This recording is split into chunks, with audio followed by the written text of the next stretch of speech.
विद्यार्थियों, कक्षा 10वीं के विषय बीजगणित में आपका हार्दिक स्वागत। लास्ट वीडियो में आपने एक्सरसाइज 5.3 के क्वेश्चन नंबर 5th और 6th के वीडियो आपने देखे और आपने सवाल को समझा है। विद्यार्थियों, जो लेसन हम लोग कर रहे हैं उसका नाम है प्रोबेबिलिटी, अर्थात प्रायिकता या संभाव्यता भी कहते हैं। आइए हम स्टार्ट करते हैं एक्सरसाइज 5.4। तो विद्यार्थियों, एक्सरसाइज 5.4 हम स्टार्ट करें उसके पहले देख लेते हैं कि अगर हमें संभाव्यता या प्रायिकता ज्ञात करना हो तो उसका सूत्र क्या है। तो विद्यार्थियों, आप देखोगे यहाँ पर दिया हुआ है कि गणितीय भाषा में किसी एक अपेक्षित घटना की संभावना दर्शाने वाली संख्या को संभाव्यता या प्रायिकता कहा जाता है। अर्थात अगर मैथमेटिक्स की भाषा में हम समझें, एक अपेक्षित घटना, ऐसी घटना जो होने की संभावना है, अगर उसे दर्शाया जाता है तो वह संभाव्यता या प्रायिकता कहा जाता है। किसी यादृच्छिक प्रयोग के लिए रैंडम एक्सपेरिमेंट जैसे मैंने आपको पहले भी समझाया है कि मान लीजिए कोई हम डाइस को फेंकते हैं, किसी एक डाइस को फेंक के, तो आपको पता है कि 1 2 3 4 5 6 में से 6 घटना होगी, लेकिन 6 में से कौन सा हमें, एक बार अगर हम उसे टॉस करते हैं तो कौन सा हमें मिलेगा, ये हमें जानकारी नहीं है। तो इस प्रकार यदि किसी यादृच्छिक प्रयोग के लिए नमूना अवकाश अगर हम लेते हैं तो उसे यश द्वारा दर्शाया जाता है।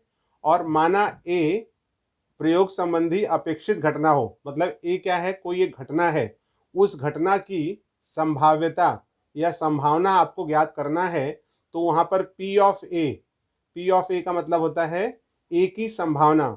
इंग्लिश में संभावना को प्रोबेबिलिटी कहते हैं, इसलिए पी ऑफ ए दर्शाया गया है। और इसका सूत्र इस प्रकार से है, पी ऑफ ए बराबर होता है घटना ए के नमूनों की संख्या बटे नमूना अवकाश के कुल घटकों की संख्या। अगर घटना ए है तो वहां पर हो जाएगा नंबर ऑफ ए और उसके बटे में होगा नंबर ऑफ एस। तो P of A equals to number of A upon number of S. Suppose घटना बी हो गई तो यहाँ पर हम लिखेंगे पी ऑफ बी बराबर number of B upon number of S. जो नमूना अवकाश है वो हमेशा नंबर ऑफ एस होगा, लेकिन जैसी जैसी घटनाएं दी गई होंगी उसके आधार पर, जैसे मान लीजिए डाइस दिया है तो नंबर ऑफ एस 6 हो जाएगा, आपको ताश के पत्ते दिए हैं तो number of S equals to 52 हो जाएगा। तो इस प्रकार से ये जो मान है वो मान बदलेंगे, लेकिन यहाँ पर जो सूत्र होगा वो इसी प्रकार से होगा कि पी ऑफ ए, पी हमेशा लगाना है आपको, क्योंकि प्रोबेबिलिटी ऑफ ए है, probability of B, probability of C, या जो भी घटना होगा उसमें पी के साथ में ये नंबर बदलेगा। और जो सूत्र है वो इसी प्रकार से होगा, number of A, number of B, number of C, number of जो दिया रहेगा उसके आधार पर, और नंबर ऑफ एस सब में कॉमन होगा। तो ये हो गया हमारा संभावना या प्रायिकता ज्ञात करने का सूत्र।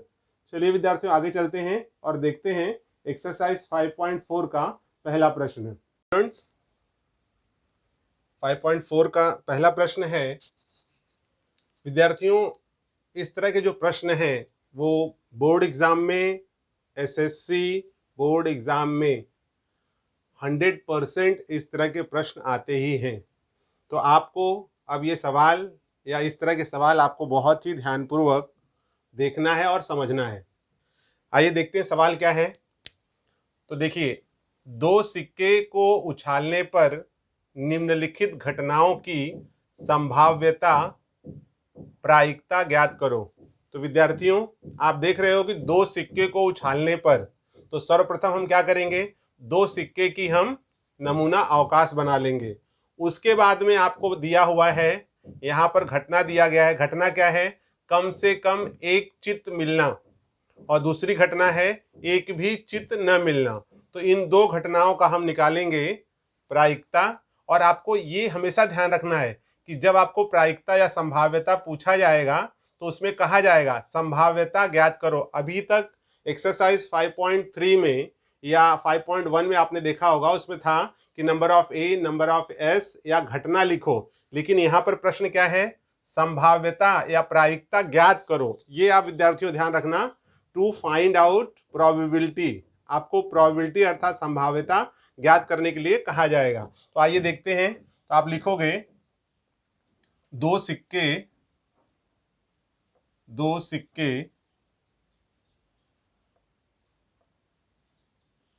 को उछालने पर, दो सिक्के को उछालने पर, तो सर्वप्रथम हम नमूना अवकाश लिखेंगे। यस इक्वल्स टू, यहाँ पर हो जाएगा H H, H T, T H, T T. Therefore number of S is equals to 1 2 3 4। तो विद्यार्थियों ये हो गया दो सिक्के को उछालने पर हमें नमूना अवकाश मिल गया। अब क्या करना है, अब आपको देखना है इसमें घटना, तो कम से कम एक चित्त मिलना। तो विद्यार्थियों इसमें पहला घटना है कम से कम एक चित्त मिलना। तो कम से कम एक चित्त मिलने की घटना यहाँ पर आपको लिखना है। तो देखिए कम से कम एक चित्त मिलने की घटना है, तो यहाँ पर हो जाएगा, और वो घटना इसको हम ए मान लेते हैं। तो यहाँ हम लिख देंगे कि माना या ए, यहाँ हम लिखेंगे माना ए कम से कम एक चित्त मिलने की घटना। So therefore A equals to, कम से कम एक चित्त होना चाहिए। तो ये 4 है, 4 में से देखिए एक चित्त है एच एच, इसमें कम से कम एक होना चाहिए, एक से ज़्यादा होगा चलेगा। तो एच एच, दूसरा है एच टी, क्योंकि इसमें एक एच है मतलब चित्त है एक, तीसरा है टी एच, और चौथे में एच नहीं है तो इसको हम नहीं लेंगे। तो ये हमारा हो गया therefore number of A is equals to 1 2 3। 3 हो गया विद्यार्थियों। अब आप जानते हो कि जो सूत्र है संभाव्यता ज्ञात करने का, मैंने आपको इसके पहले बताया है कि हम लिखेंगे P of A is equals to number of A upon number of S। Therefore P of A is equals to, number of A क्या है विद्यार्थियों, नंबर ऑफ A है 3 अपॉन नंबर ऑफ S क्या है 4, यहाँ पे 4 लिख देंगे। तो 3 और 4 ये क्या डिवाइड होंगे, ये डिवाइड नहीं होंगे, तो हम इसको डायरेक्टली लिख देंगे P of A equals to number of P of A equals to 3 upon 4। तो ये विद्यार्थी हो गया कम से कम एक चित्त अगर मिलना है तो उसकी प्रायिकता क्या होगी, तो उसकी प्रायिकता होगी 3 अपॉन 4। ये हो गया पहले का आंसर। ठीक है, अब हम देखते हैं दूसरे का। विद्यार्थियों देखो दूसरा क्या दिया हुआ है, दूसरा दिया है एक भी चित्त न मिलना। तो यहां पर ही हम कर लेते हैं, सेकंड है एक भी, यहां पे देखिए आपको बी नहीं दिया हुआ है तो हम मान लेंगे माना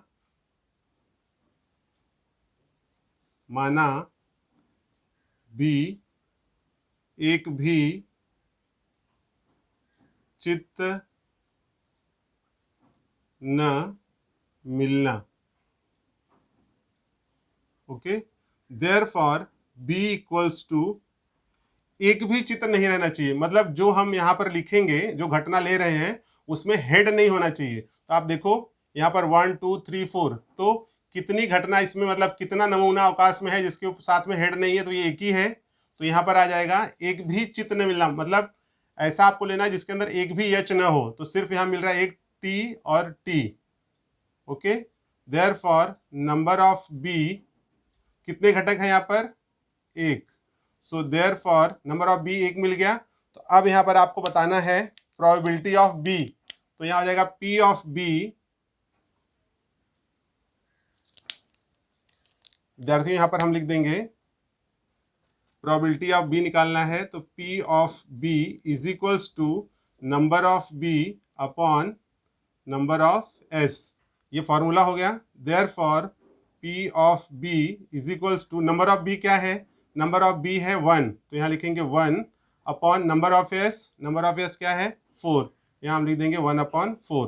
तो ये विद्यार्थियों हो गया प्रायिकता, एक भी चित्त न मिलने की प्रायिकता क्या है, एक भी चित्त न मिलने की प्रायिकता है 1/4। तो ये हो गया दूसरे का उत्तर।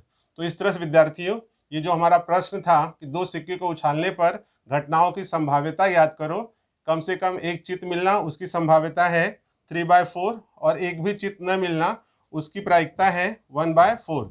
इस तरह से स्टूडेंट्स, ये जो सवाल है इसका उत्तर हमें प्राप्त होता है। चलिए अब हम आगे चलते हैं और देखते हैं क्वेश्चन नंबर 2।